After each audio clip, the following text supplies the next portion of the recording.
வெளிநாட்டு வாழ்க்கை திசை மாறி போகிறதா திட்டமிட்டு போகிறதா? வாழ்க்கையே திட்டமிட முடியாதுங்க. அதே வெளிநாடு உள்நாடு வேற. வாழ்க்கையே திட்டமிட முடியாது. ஒவ்வொரு தனி மனிதனும் திட்டமிட்டுட்டான் வாழ்க்கைன்னா கடவுள் எதுக்கு சார்? இல்லையா?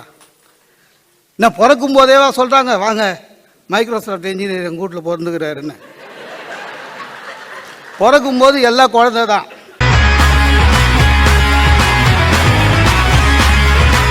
வணக்கம் நண்பர்களே, இந்த காணொலியில் நாம் எல்லோரும் நல்வழிகாட்டியாக விளங்கும் நகைச்சுவையின் நாயகன் மோகனசுந்தரத்தின் புது புது ஜோக்குகள், உண்மை சம்பவங்களோடு கலந்த சூப்பர் நகைச்சுவை பேச்சு உங்களுக்காக காத்திருக்கிறது. எனக்கே ஐடியா வருது, இங்கே ஏதாவது வீடு வாங்கிடலாமான்னு. அதுக்கப்புறம் விலை கேட்டேன், வாங்குற மாதிரி இல்லை. அதுக்கப்புறம் தான் நடுவர்கிட்ட சொன்னேன், வீடு வாங்க முடியாதுன்னா பேசாமல் அமெரிக்காவில் ஒரு ஆசிரமம் தொடங்கிடுவோன்னு.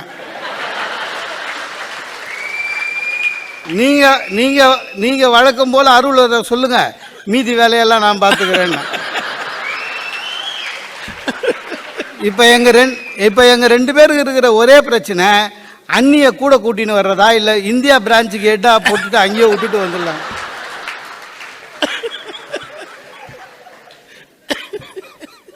உண்மையிலேயே உங்கள் வாழ்க்கை இந்தியாவிலிருந்து இங்கே வந்த பிறகு மாறி இருக்கிறதா, திசை மாறி இருக்கிறதா இல்லையா? சாதாரண ப்ராக்டிக்கலாக பாருங்க சார். லெஃப்ட்டில் ஓட்டின்னு வந்தேன், லெஃப்ட் ஹேண்ட் சைடில். இங்கே அது முடியாது சார். ரெண்டு பேர் இங்கே பார்த்துக்கிட்டாலே, எங்கள் ஊரில் ரெண்டு பேர் பார்த்துட்டா நம்ம ஊரில் வந்து என்ன வேணாலும் பேசலாம் சார். இங்கே பார்த்தாலே ஒன்றும் புரியல.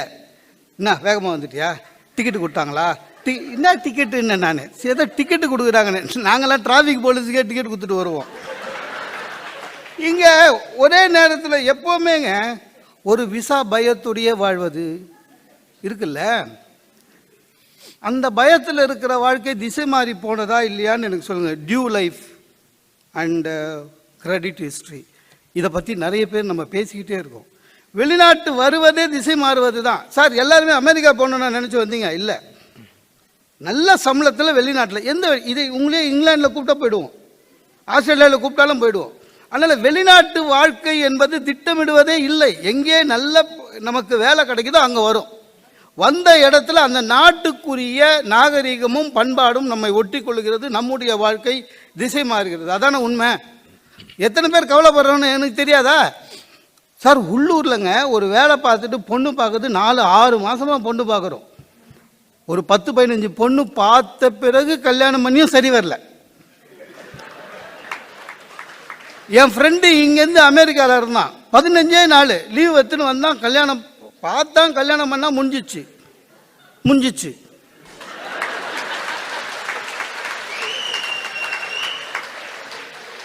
இதோட மோசம் இன்னொரு ஃப்ரெண்டு நெட்டிலேயே பொண்ணை பார்த்துட்டு வந்துட்டான் கல்யாணத்துக்கு. வந்த பிறகு பொண்ணை நேராக பார்த்தானே, டேய் கம்ப்யூட்டரில் ஏதோ பண்ணிட்டு இருக்கிறானுங்கடானா. ஒரு குழந்தை பிறக்குது, அங்கே குழந்தை பிறக்கிறது வாழ்க்கை வேற, இங்கே அப்படி இல்லை பாருங்க. இப்போ எப்போ நம்ம அம்மா அப்பாவை கூப்பிடுறோம், குழந்தை பிறந்தா. அது கூட எப்படி, உங்கள் அம்மா அப்பா ஃபஸ்ட்டு வரட்டும் 6 மாதம், எங்கள் அம்மா அப்பா அடுத்தது வரட்டும் 6 மாதம். ஆமாங்க, அதுக்கப்புறம் 2 பேருமே வர்றதில்லை இங்கே. ஏன்னா அவங்க வந்தால் நம்ம என்ன பண்ணுவோன்னு அவங்களுக்கு தெரியும். எவ்வளோ நேரங்க டென்ட்டு கொட்டா பார்ப்பாங்க பாவம். எவ்வளோ நேரம் அது எங்கள் ஊர் கேபிள்லேயே போடுறான், அதனால் வரமாட்டாங்க. சரியா? இப்போ என்ன ஆகிடுது, குழந்தை வளர்ந்த பிறகு வீடியோலேயே காமிக்கிறோம். இது யார் தாத்தா சொல்லு, அப்பா தாத்தாவா அம்மா தாத்தாவானா? பையன் சொல்கிறான் வீடியோ தாத்தான்றான். ஏன்னா அவன் வீடியோவில் தான் தாத்தாவை பார்க்குறான். அதுவாக பரவாயில்லைங்க, குழந்தை வளர்க்குறதுலேயே நமக்கு குழப்பம் இருக்குது பார்த்தீங்களா? நம்முடைய குழந்தையை இந்திய குழந்தையாக தமிழக குழந்தையாக வளர்ப்பதா அல்லது அமெரிக்க குழந்தையாக வளர்க்கதா? இது எப்படி வளர்க்கலான்னு யோசிச்சா அதுவே வளர்ந்துடுது.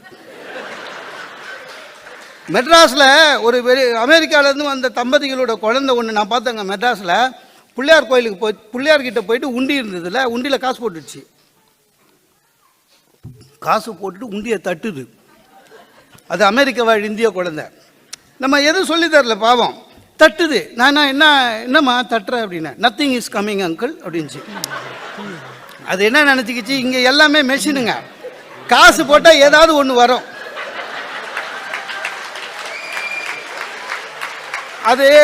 அதுக்கு என்ன ஆயிடுச்சு, உண்டி வாயை பார்த்தோன்னா போட்டுடுச்சு. போட்டுட்டு ஏதாவது வரும்னு நினைக்குது. பிள்ளையார் என்ன கொடுப்பாரு, ஒன்றும் கிடையாது. அதுக்கு தெரியாது அந்த உண்டி காசெல்லாம் அரங்காவில் தூக்கின்னு போயிடுவாருன்னு. நம்ம நாடு பற்றி அதுக்கு தெரியல, எல்லாம் நம்ம சொல்லி கொடுக்கல. சார் இதெல்லாம் விடுங்க, குழந்தை வளர்க்குறதில்ல. என்னோட ஃப்ரெண்டு என் கூட நான் படிக்கும்பொழுது அவன் படித்து அமெரிக்கா வந்து செட்டில் ஆகி ஒரு 35 வருஷம் இங்கே தான் இருக்கான். திடீர்னு ஃபோன் பண்ணி என் பொண்ணுக்கு கல்யாணம்டான்னா, சந்தோஷம், நான் தப்பாக நினைக்காதுங்க. என் ஃப்ரெண்டு அதனால் ரொம்ப உரிமையில் கேட்டேன், டேய் பையன் மாப்பிள்ளை நம்ம ஜாதி தானேண்ணா. அட நீ வேற சுமாராண்ணா. ஏண்டா லவ் மேரேஜா அப்படின்னா. அவன் சொன்னான், நான் வேணுனது பொழிச்சிச்சுடா, என் பொண்ணு ஒரு பையனை தான் கல்யாணம் பண்ணிக்குது. இங்கெல்லாம் அப்படி பண்ண முடியாது, நாங்கள் ஜாதி பார்க்கறத விட்டுட்டோம். அப்புறம் தமிழில் எந்தாவது தமிழ் பேசுகிற குடும்பமாக இருந்தாலும் பரவாயில்லன்னு வச்சோம், அதுவும் இல்லை. அதுக்கப்புறம் வடக்கத்தியாக இருந்தால் கூட பரவாயில்ல, குஜராத் எதுவாக இருந்தாலும் இந்தியாவில் பிறந்தா பரவாயில்லன்னு நினச்சோம், அதுவும் இல்லை. அதுக்கப்புறம் வெளிநாடாக இருந்தாலும் பரவாயில்ல, எந்த மதமாக இருந்தாலும் பரவாயில்ல. இப்போ எந்த நிலைக்கு வந்திருக்கிறோம், நம்ம பொண்ணு ஒரு பையனை கல்யாணம் பண்ணினா போதுன்ற லெவலில் வந்திருக்கிறோம். நான் அந்த என் பிரார்த்தனை நிறைவேறிச்சுன்னா முடிஞ்சிச்சு சார். சாப்பாடே நம்ம மாற்றிட்டோமாங்க. என்ன வாழ்க்கை வந்து திட்டமிட்டு போகுது இந்த அம்மா சொல்லுது வந்து. நம்ம ஊரில் 3 வேளையும் சுட சுட சாப்பிட்டோங்க, இல்லை இங்கே சுட வச்சு சாப்பிட்றீங்க.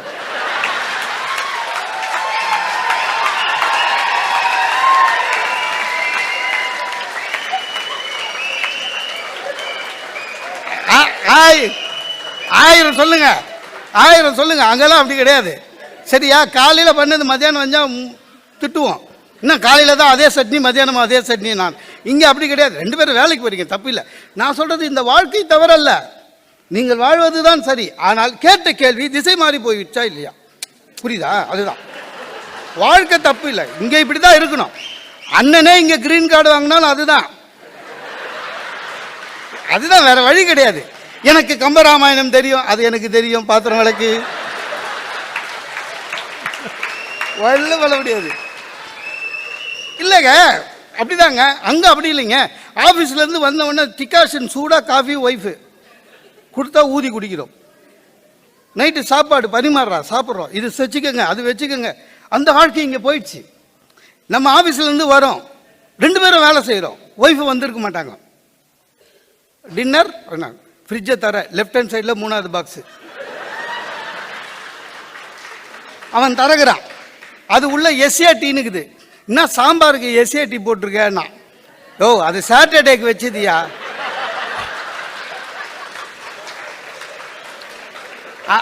அதுக்கு முன்னால ஏன்னு ஒன்று இருக்கும் பாருண்ணா. ஆமாம், எஸ்ஏடிக்கு முன்னால ஏ, அது அடுத்த சாட்டர்டேன்னு அர்த்தம். ஊற வை.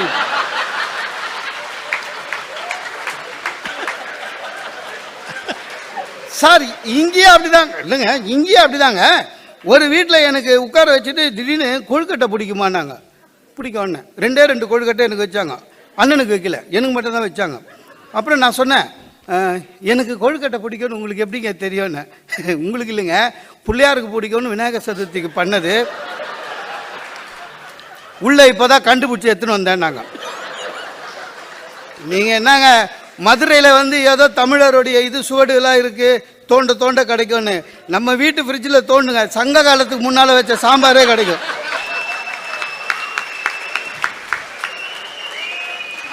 எங்க நம்ம ஊரில் இருக்கும்போது எப்படிங்க, ஒரு விருந்தாளி வரான் வச்சுங்களேன், அவனை பார்த்த உடனே நம்ம தெளிவாயிடுவோம். என்ன, இவன் நம்மளுக்கு ரொம்ப சொந்தக்காரன், ஒரு 2 கறி பண்ணுவோம். இவன் நமக்கு வேண்டாத சொந்தக்காரன், ஒரு கறி அப்பலாம் போதும். எதுவாக இருந்தாலும் அப்போ பண்ணிடுவோம். இங்கே அப்படி கிடையாது, வாழ்க்கை மாறுது. ஒரு திடீர்னு 4 பேர் நம்ம வீட்டுக்கு வந்துட்டாங்கன்னா எல்லாமே நம்மளால் செய்ய முடியாது. செஞ்சு எவன் பாத்திரம் தொலைக்கிறது? ஹஸ்பண்ட் அவ்வளோ பாத்திரத்துக்கு ஹஸ்பண்ட் ஒத்துக்க மாட்டார். அப்போ நம்ம என்ன பண்ணுறோம், இப்போ இங்கே உடனே ஃப்ரெண்ட்ஸ் சர்க்கிளுக்கெல்லாம் ஃபோன் அடிக்கிறோம். என்ன 4 பேர் சாப்பிட வராங்க, நீ என்ன எடுத்துன்னு வர, நீ என்ன எடுத்துன்னு, நீ நான் இல்லைங்க. நான் ஒரு வீட்டுக்கு சாப்பிட போகிறேன், எங்கள் 3 பேரை தான் கூப்பிட்டாங்கன்னு போல 30 பேர் இருக்கிறான். நீங்களாம் யாருங்கண்ணே? நாங்களாம் எத்தில் வந்தவங்க, எல்லாம் சேர்ந்து சாப்பிட்டு போவோம்.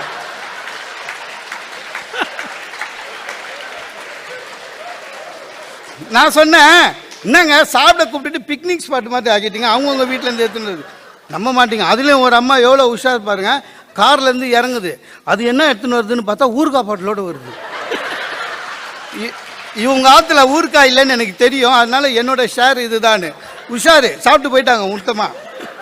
எதுவாக இருந்தாலும் சரி சார், நீங்கள் அமெரிக்காவில் இருக்கிறோம், தனி மனித சுதந்திரம், எனக்கு இன்னமும் அப்படி தெரியலிங்க. தனி மனித சுதந்திரம்ன்றது இந்தியாவில் இருக்கிற நமக்கு வேற அர்த்தம், இங்கே வேற அர்த்தம். அன்னைக்கு குரு சியாட்டலில் இருக்கும்போது என்ன பண்ணேன், குரு சார் வீட்டு முன்னால் சிக்னல் எனக்கு கிடைக்கல, பேசினே பக்கத்து வீட்டுக்கு போயிட்டான். காம்பவுண்டுக்கு தான் உள்ளே போகல, காம்பவுண்டுக்கு நின்று ஆன்னு பேசின்னு இருக்கிற இந்தியாவுக்கு. குரு சார் அலறி வந்தார் வெளியில், சார் சார் இங்கே வாங்க, எது பேசுதாலும் நம்ம வீட்டிலே பேசுங்கன்னு. எனக்கு என்னன்னா, நான் பேச போகிறது அவரை பற்றி தான், ஒய்ஃபு கிட்ட. இவர் எதிர்க்கே அப்படி, ஏன் சார்? இல்லைங்க, அவங்க வீட்டுக்கிட்ட நின்று பேசினா அவர் வந்து even E can shoot you அப்படின்னாரு. முடிஞ்சிச்சு கதை. ஐயோ, ஏன்னா இங்கே தனி மனித சுதந்திரம். நான் சொன்னேன், தனி மனித சுதந்திரம் நான் எங்கே வேணாலும் ஃபோன் பண்ண முடியாதுண்ணே. ஆனால் இந்தியா அப்படி கிடையாது, தமிழ்நாடு அப்படி கிடையாது. நம்ம வீட்டில் துவைச்ச துணியை பக்கத்து வீட்டு கொடியில் மாட்டி காய போடலாம், ஒருத்தனும் ஒன்றும் சொல்ல மாட்டான்.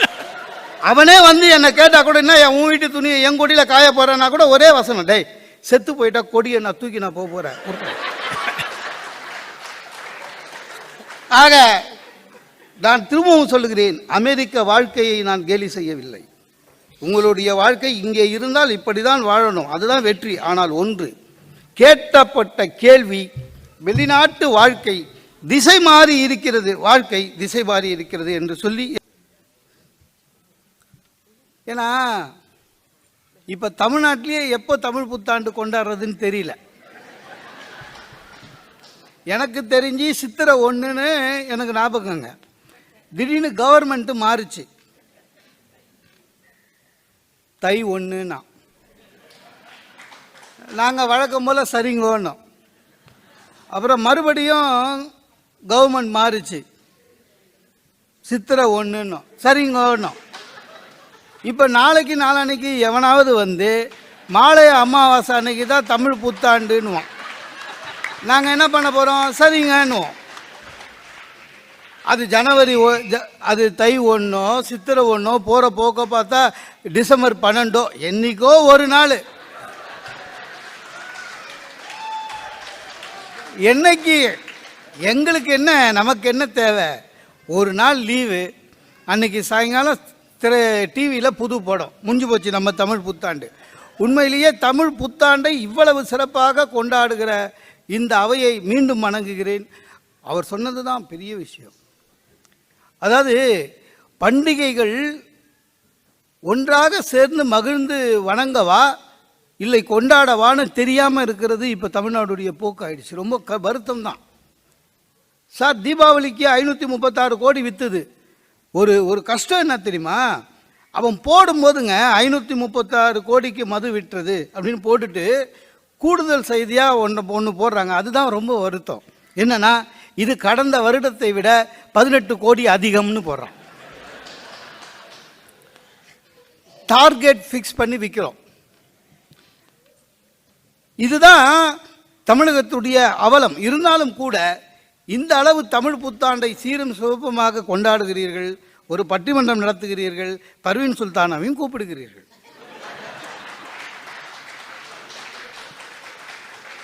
இதுதான் உண்மையான தமிழ் புத்தாண்டு.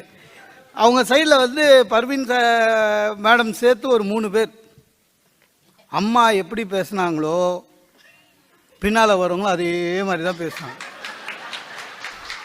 இன்னும் அம்மா என்ன பேசுனாங்கன்னு எனக்கு விளங்கலை.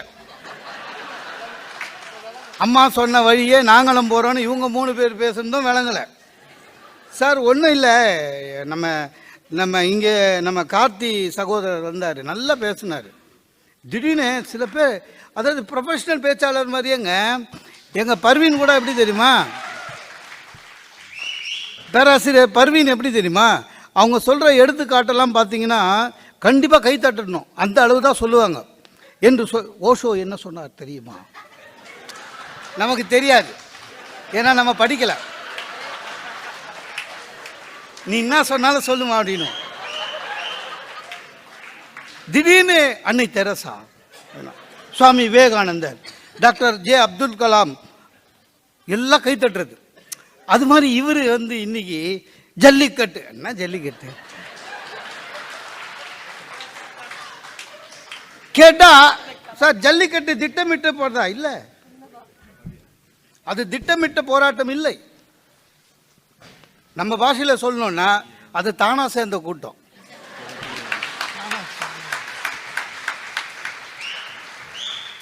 எல்லாம் ஒன்னாயி நின்னோங்க, நான் கூட இருந்தாங்க. எல்லாம் ஒன்னாயி நின்னோமா, புது புது மூஞ்சா, ஒவ்வொருத்தரும் ஃபோனு வாங்கி வாட்ஸ்அப் போய் கிரியேட் பண்ணுறதுக்குள்ளே 2 நாள் ஆயிடுச்சு. வெளியே பார்த்தா போராட்டம்னாங்க. சரி இருந்தது வந்துட்டோம், இன்னும் 2 நாள் இருந்துட்டு போயிடுவோன்னுட்டோம். இன்றைய இளைஞர்கள் உண்மையிலேயே போராட வேண்டும் என்றால் தமிழகத்தில் எத்தனையோ போராட்டங்கள் காத்து கொண்டிருக்கிறது இளைஞர்களுக்கு. எங்கள் விவசாயிகள் செத்து கொண்டிருக்கிறார்கள். மத்திய அரசின் சில திட்டங்கள் எங்களுக்கு அவமானம் படுகிறது. அதை பற்றி கவலை இல்லை, அது தானா சேர்ந்த கூட்டம். இவர் அவருக்கு வசதியாக திருப்பிக்கிட்டாரு. ஹேமா மேடம் பேசுனாங்க, விஜய் மேடம் பேசுனாங்க, பாவம் விடுங்க. என்னுடைய இது நான் திரும்பவும் அடிப்படை சொல்லுகிறேன் சார். நான் வந்து அமெரிக்க வாழ்க்கையை குறை சொல்லவில்லை. நீங்கள் வசதியாக இருக்கிறீர்கள், வாழ்க்கையை வெற்றி அடைந்திருக்கிறீர்கள், உங்களுக்கு வாழ்த்துக்கள், தொடருங்கள், அதெல்லாம் வேற. இப்போ தலைப்பு வெளிநாட்டு வாழ்க்கை நம்மை திசை மாற்றி இருக்கிறதா, திட்டமிட்டு இருக்கிறதா? திட்டமிட்டு இல்லைன்றது தான் என்னோட கருத்து. ஒன்றுமே பண்ண முடியாதுங்க. நான் சில வெளிநாட்டில் போகும்போது ஒரு நல்ல பழக்கம் ஏதாவது பார்த்தா நான் அதை வந்து நம்ம அதை பின்பற்றுவோன்னு நினைப்பேன். இப்போ யூஎஸில் போன வருஷம் வரும்போதெல்லாம் 1 மாதம் தங்கி பார்த்தா எனக்கு உண்மையிலேயே இந்த வெள்ளையர்களை பார்த்து ரொம்ப சந்தோஷம். யாருன்னே தெரியாதுங்க. காலையில் வெளியில் வந்து நிற்கிறேன், hi morning how are you அப்படின்னா, ஆடா எல்லாருமே. அது ஒரு நல்ல பழக்கம். மனுஷன் பார்த்த உடனே ஒரு குட் மார்னிங் சொல்கிறது. ஊருக்கு போய் என் தெருவில் எல்லாருக்கும் சொன்னேன்.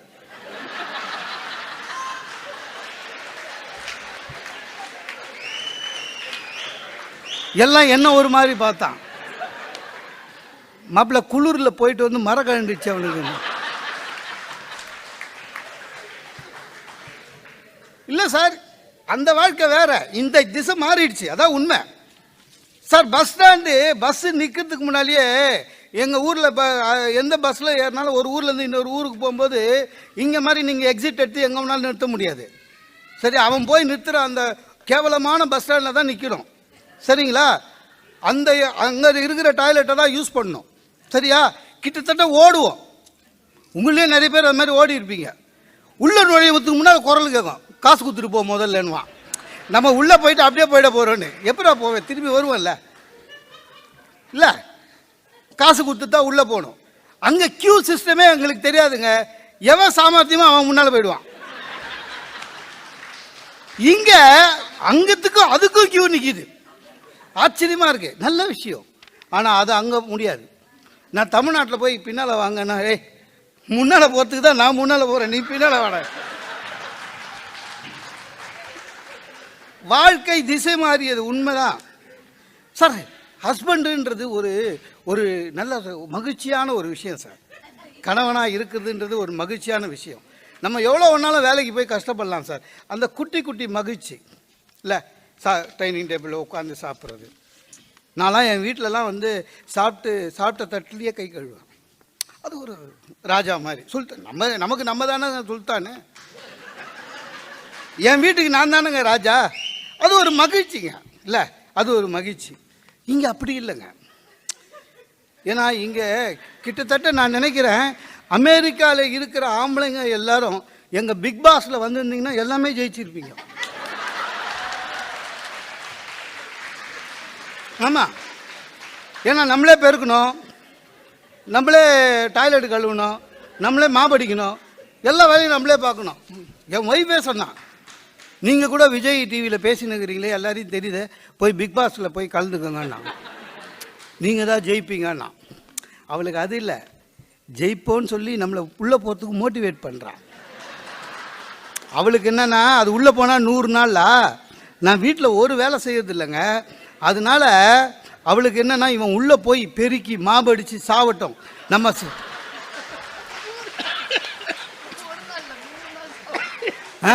நம்ம சௌகரியமாக சோஃபாவில் உட்காந்து அதை வேடிக்கை பார்க்கலான்னு நினச்சா.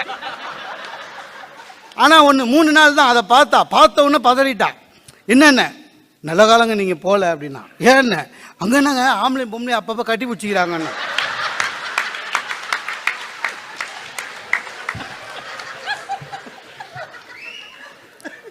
எனக்கு அப்பதான் தோணுச்சு போயிருக்கலாமோன்னு.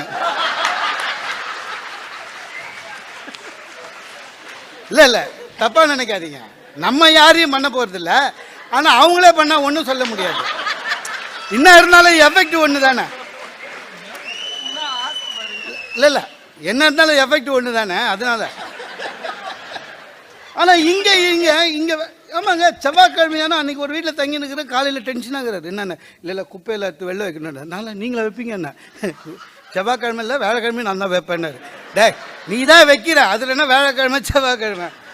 எல்லா வேலையும் ஆண்கள் செய்கிறார்கள்.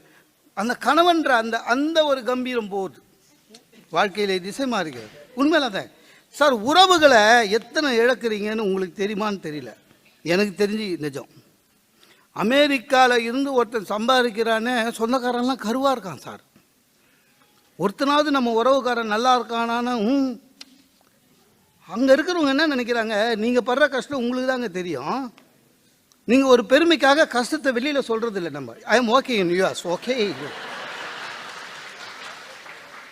ஒரு 17 இயர்ஸாக இருக்கேன், சிட்டிசன்ஷிப் வாங்கிட்டு. எங்கள் குழந்தைங்க இங்கிலீஷ் ஸ்கூல். இது பெருமையாக சொல்கிறோம். நம்ம செய்கிற ஒரு தப்பு, நம்ம படுற கஷ்டத்தை நம்ம உறவுக்காரங்கிட்ட யார்கிட்டையும் சொல்கிறது இல்லை. அதனால் அவன் என்ன நினச்சிக்கிறான், நம்ம இங்கே அமெரிக்காவில் எந்த மரம் ஆட்டினாலும் டாலர் கொட்டுதுன்னு நினச்சினுக்கிறான். ஒவ்வொரு அவருக்கும் நம்ம வேலை செய்கிற கஷ்டம் அவனுக்கு தெரியாது. உறவுகளை இழந்து இருக்கிறோம்.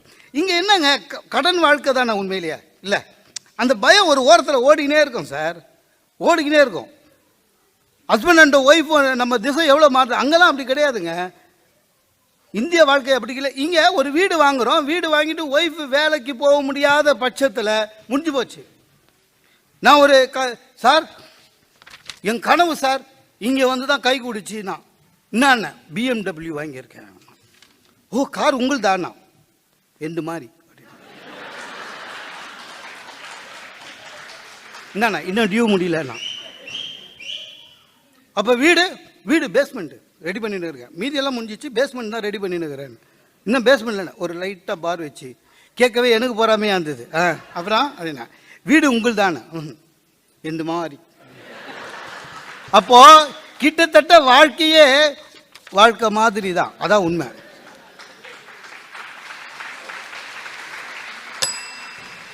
சார் ஒன்றும் இல்லைங்க, நம்ம வீட்டில் ஊரில் இருக்கும்போது சொந்தக்காரன் வந்தான்னு வச்சிங்களேன், மூஞ்சி அப்படி லைட்டாக காமிச்சா கூட போதும், உடனே கிளம்பிடுவோம், பஸ் இருக்கும். இங்கே சொந்தக்காரனுக்கு வந்து உயிரெடுப்பாருங்க பாருங்கள், உங்களுக்கு தான் தெரியும் அந்த அவஸ்தை.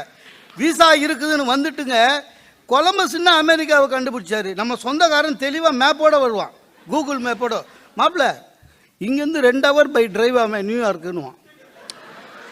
சரி அவசரப்படுறான்னு கூட்டின்னு போயிட்டோம்னா சுதந்திர தேவி சிலையை பார்க்கணுன்னுவான்.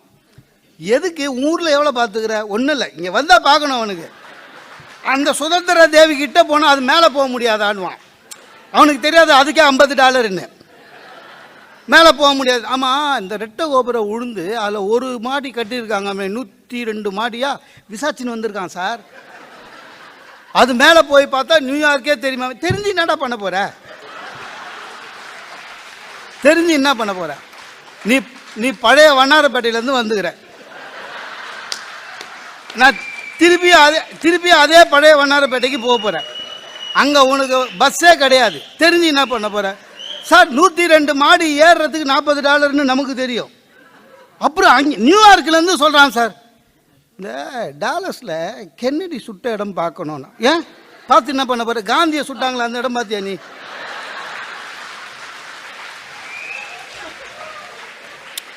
நம்ம அங்கே விட்டு நிறைய பேரை சுட்டுனுக்குறோம். காந்தி ஆச்சு, இந்திரா ஆச்சு, ராஜீவ் ஆச்சு, எல்லா இடம் பார்த்தியா நீ? இங்கே வந்து உயிர் எடுத்துருவான் சார். அதே மாதிரி உறவுகளை பார்க்க இந்தியாவிற்கு நம்ம போகின்ற பொழுது நம் வாழ்க்கை என்ன வாழ்க்கை வாழறோன்னு ஆகிடும். நம்ம எடுத்து போன பொருள் அவனுக்கு பிடிக்காது. எடுத்து போனா திட்டுவான், இன்னும் இதுதானான்னுவான். 3 வருஷம் கழிச்சு வரிய ஒன்றும் இல்லையானோ. ஒன்று, நான் ஒரே ஒரு நிமிடம் எடுத்துக்கொள்கிறேன். நாம் இப்போ எல்லாருமே அமெரிக்க வாழ்க்கையை மட்டுமே பேசிக்கொண்டிருக்கிறோம். இது நான் உங்களுக்காக நம்ம முன்னால் பேசுனது. உண்மையிலேயே வெளிநாட்டு வாழ்க்கை திசை மாறி போயிருக்கிறது. 100க்கு 90% அரபு நாடுகளிலே வேலை செய்கிற என்னுடைய சகோதரர்கள் வாழ்க்கை முழுவதுமாக போய்விட்டது. அதான் உண்மை. ஏன்னா என்ன வேலைக்கு போகிறோமோ அந்த வேலை இல்லை சார். அங்கே என்ன சம்பளத்துக்கு போகிறோமோ அந்த சம்பளம் இல்லை. 6 ஹவர் அவன் பாலைவனத்தில் வேலை செஞ்சால் காதுலேருந்து ரத்தம் ஊற்றும் அந்த வேலை. ஆனால் ஊருக்கு திரும்ப முடியாது. ஏன்னா அவன் விசாக்கு அங்கே இழந்தது. மனைவி காப்பாற்ற வேண்டிய கட்டாயத்தில் பிறந்த கை குழந்தையை விட்டு 5 வருடங்கள் குழந்தை வளர்வதை வெறும் செல்போன்லேயே பார்த்து மனசு கஷ்டப்படுறவன் இருக்கிறான். அவனெல்லாம் வாழ்க்கையை தொலைத்தவர்கள் தான். உண்மையிலேயே தாய்நாட்டில் வாழ்கிற வாழ்க்கை தான் திட்டமிட்டு வாழலாம் ஒருவேளை. ஆனால் வெளிநாட்டு வாழ்க்கை என்பது உண்மையிலேயே திசை மாறி போயிருக்கிற வாழ்க்கை என்று சொல்லி நன்றி, வணக்கம். இந்த பேச்சு உங்களுக்கு பிடிச்சிருந்தா லைக் பண்ணுங்க, ஷேர் பண்ணுங்க, சப்ஸ்கிரைப் பண்ணுங்க.